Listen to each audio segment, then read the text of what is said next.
kallattii muummeen ministeera keenya kaani ilmi isaanii kaa'i fudhatanii uummanni keenya raajii hojjechaa jira jechuudha. Biyya qamadiin hin beekamne baalli qamadii hin beekamne keessatti qamadiin oomishamaa jira jechuudha. Kan eenyutu hojjeta? Uummata keenyatu hojjeta. Kun hundumtuu walitti ida'amee badhaadhina Itoophiyaa milkeessa. Kun hundumtuu walitti ida'amee Itoophiyaa utuba.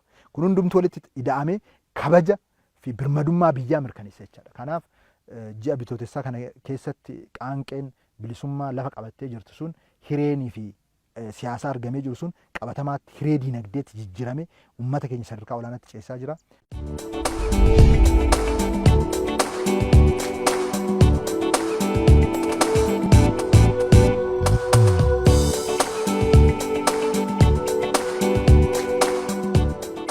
Qamadii akkamitti biyya alaatti erga kan jedhu nama baay'eetu gubatee jira. Seenaan kun akka hojjetamu barbaadan. Warri seenaa saamuu baran jiru.